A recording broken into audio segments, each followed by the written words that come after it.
And over here with his White King and the Black Knight, I managed to kill the Black Knight, but that was after he managed to kill about two or three goblins. Yeah, he really fluffed it big time during the combat phase. Um, Other thing I found, having nets on Night Goblins is very handy.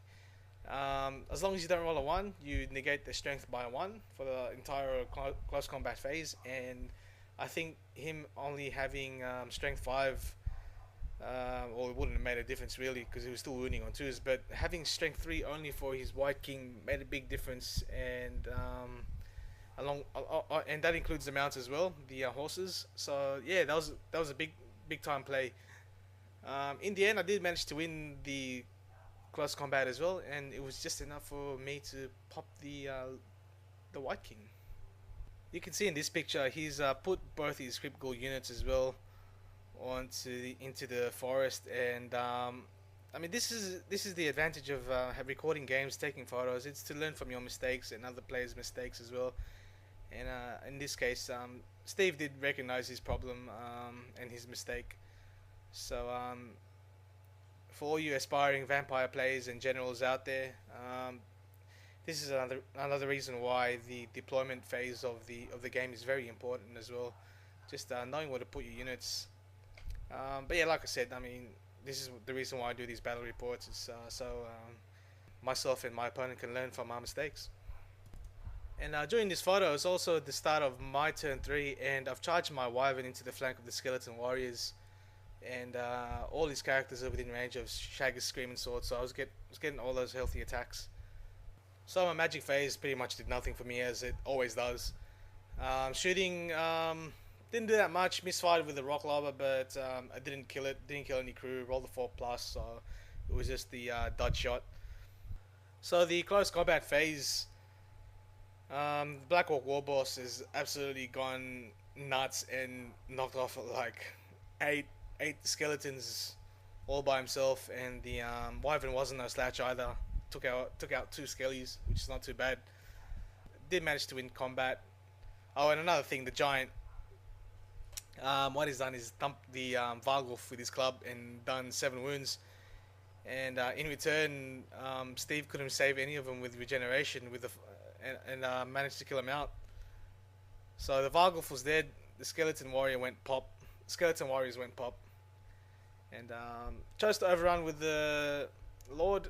Now, I was thinking his Graveguard's got some nasty stuff in them. I know they've got Killing Blow, and I don't have a ward save on the Black Orc War Boss, so I've just decided to fly him over the top of the Graveguard unit and let the Giant cop the charge from the Graveguard, which is what Steve is gonna do in the next turn. Now, during Steve's turn, he's just turned the zombie unit so they can have line of sight to the Boar Boys, so he couldn't declare a charge.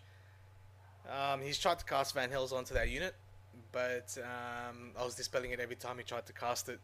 And you can see in this picture here the charge that he's declared with the Graveguard onto the flank of the Giant. And you can see in this picture here as well the 2 skellies that's beside the Giant there.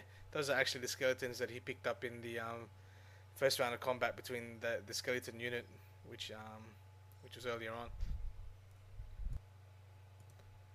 Anyway, with his Graveguard striking first along with the Vampire, they've easily knocked off the Giant.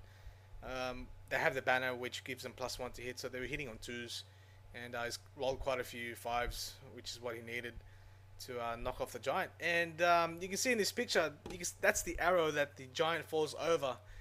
And unfortunately for Steve, it landed on top of his Vampire. And we were determining whether or not the fallover was a distributed shooting. So we weren't too sure if he could get his Lookout Sir roll. We determined that he didn't get a Lookout Sir roll, so he's landed on top of the Lord, wounded him on a strength 6, and managed to do 2 wounds. Along with those 2 wounds on the Vampire Lord, I've managed to knock out another 2 Graveguard. And in this picture, you can see that the 2 skeletons have escaped from the Giant's bag now that the Giant's dead. So Steve's free to cast more skellies into this unit right here. Now in this picture, this is a very interesting one.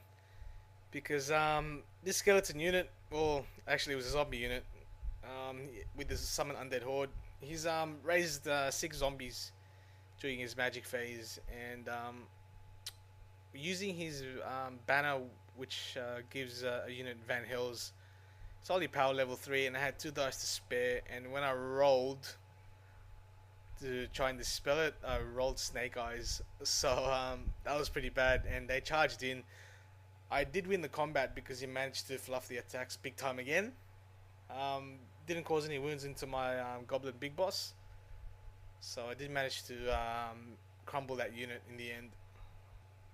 So my turn with the Savage Orc War Boys facing against the zombies I've charged in. Yeah, with all those attacks, I'm pretty sure the Savage Orc War Boys was going to make this zombie unit crumble. That was pretty much all I done, apart from all the moving and the shooting that I was doing. I tried to shoot the Crypt Gore unit that he's got hiding behind that forest there. Kept scattering, but I was picking off the ghouls here and there. And also in this picture you can see I've knocked out all the zombies, only one go. And that was just the attacks from the boars, because I decided to attack with the boars first. Anyway, I've overran because they have to, because they're frenzied, and I rolled high enough to smack the boar boys into the 2 skeleton warriors there. Steve's turn again. Moving stuff around, he's pivoted his skeleton warriors to face the wyvern, which was threatening to charge him on the flank there. And during his magic phase, he's raised more skeleton warriors into the unit that only had 2 left, that was charged by the boar boys, as you can see there. He's put more Graveguard back into the unit as well. His magic phase did a lot better for him this turn. Now, a bit of a case of deja vu. I've had 2 dice left to try and dispel his Van Hell's banner. And like I said earlier on, it's a power level 3. And in this picture, you can see that's the dice I rolled. The 2 green dice was what I rolled. Snake Eyes again. So, yeah, that was bad. That was very bad. And after about 5 minutes of hysterical laughter, Steve's finally moved the skeleton warrior unit onto the war boss. With his static res, I didn't feel that confident.